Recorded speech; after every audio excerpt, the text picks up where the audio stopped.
Hey, youth pastors, youth leaders here in Eastern Ontario, Nunavut District. I wanted to share a quick little word with you today as we've just recently heard news. It was just over a week ago we got word from the Ford government that we're able as faith groups to actually meet again physically in a 30% capacity.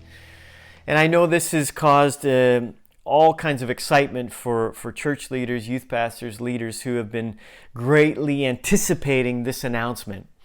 However, as I heard it, it left me with a bit of a mixed bag of emotions, if I can be completely honest with you today. And so I wanted to share this little video. I thought it'd be easier than trying to pen out my thoughts and articulate what I wanted to share with leaders today.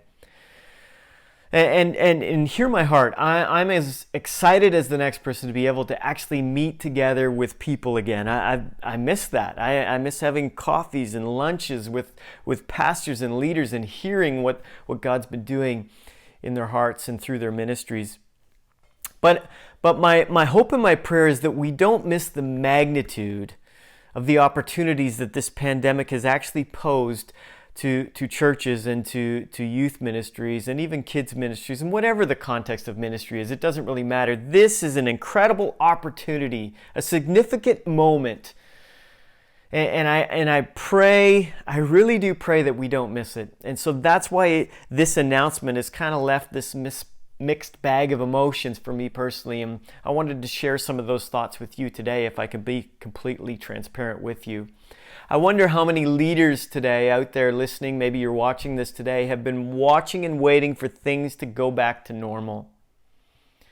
But I wonder today how effective normal has actually been. You see, I don't actually think that normal's been working very well at all. And if I could be as bold to say that normal's actually been broken for quite some time. Sure, normal may have been drawing some crowds and gathering some people, but was it actually discipling people? Has normal actually been effective in engaging people and discipling them and causing them to actually go out and make disciples themselves? I don't know that we could honestly answer yes to that. And sure, it happens in small pockets and small ways, but is it really working? Is it really as effective as we need and have been called to be? And so that's my concern. That's my heart in hearing this announcement that we're able to go back, is that churches and youth ministries and kids ministries would just rush back into things, would rush back to normal without getting the significance and the seriousness of this moment in time.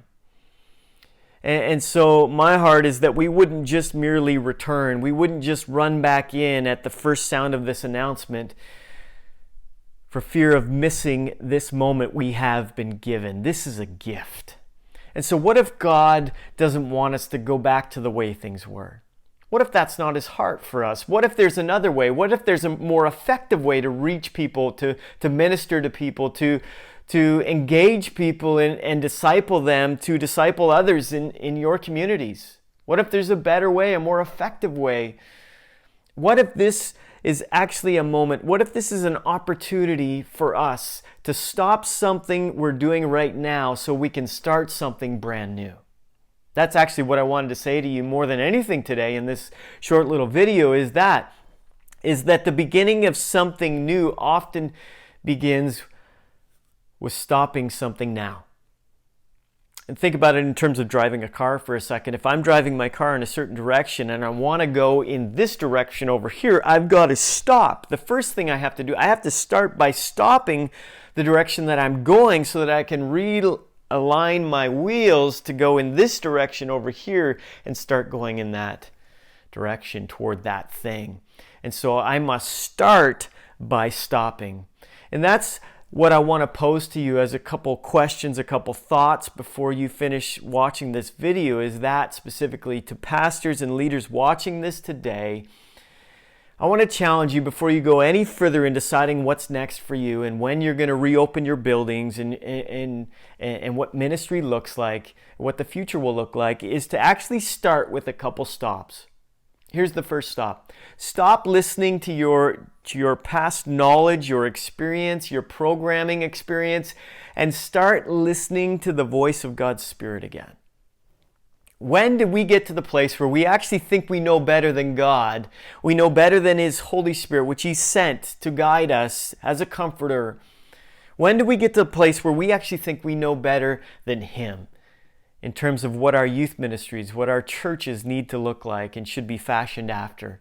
And so, what if we use this summer to actually level the playing field again and begin like we first began? Like, take it back to the moment that you started in ministry. I don't know if you can remember that. For some of you, that's closer than others. For me, that's like 20 years ago. But I still remember sitting at my desk after I got my office all set up and my books were on the bookshelf. I didn't have many at that time. But I remember getting everything all set up nice and pretty looking. I remember sitting at my desk and looking around my office, putting my hands up on my desk and going, okay, what do I do now? Like, nobody prepared me for that first day of ministry. Nobody taught me what to do after you get your office all set up. Like, where do you start?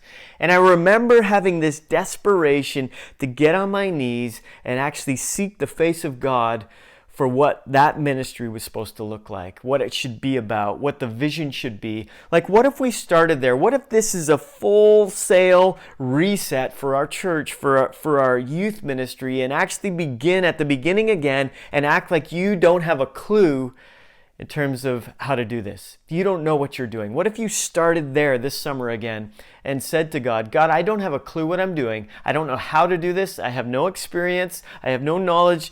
Teach me your ways. Where do I start? What should this thing look like come September? What if we took the summer months, the next 2 months, to get on our knees and be desperate for the voice of God's Spirit again in our lives to lead us instead of leading out of our own knowledge, our own experience, and what we've done in the past? It's a new day. This could look totally different than it's ever looked before. And what if we started there and spent our time there? What if we stopped waiting to hear what we're allowed to do and started listening to the voice of God's Spirit for what we need to do?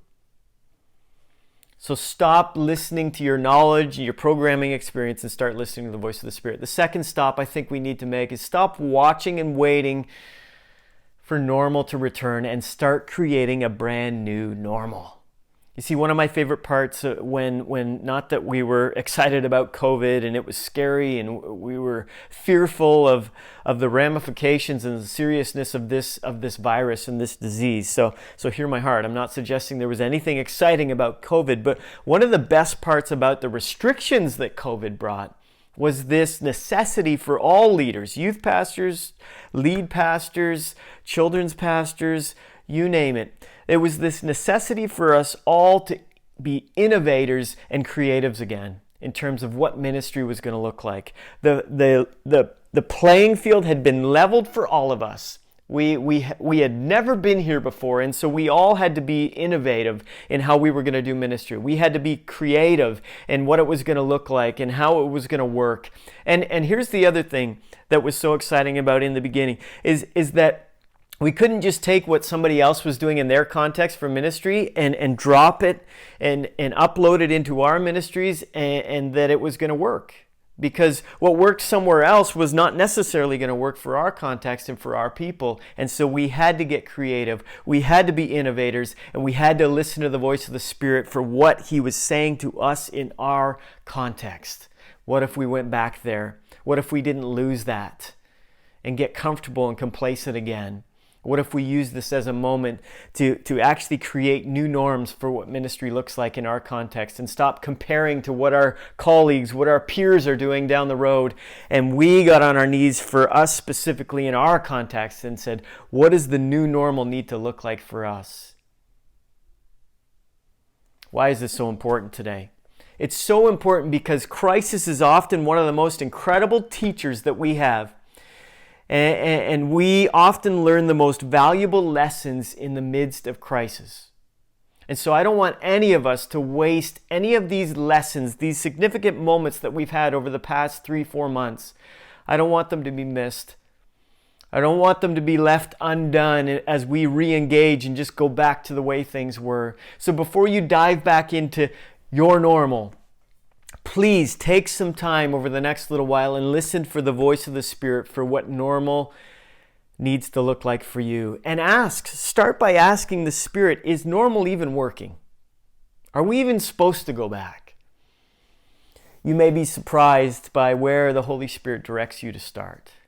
Maybe it's by stopping something now so you can begin something brand new. Hey, thanks for listening and taking these 10 minutes to hear my heart today. And if you need help on this, if you're wondering, if you've got more questions, we're here for you at the district office. We want to engage with you, have conversations. I want to listen to your heart and I want to help. And if you need a sounding board as to some of these new ideas that you've got for what ministry could look like in your context, I'd love to listen and help you in the process. So please reach out, send a text, an email, whatever the case may be. We're here for you. We love you, we're praying for you, and we want you to succeed in what tomorrow looks like and the future looks like for your ministry and your church. Peace on your melon.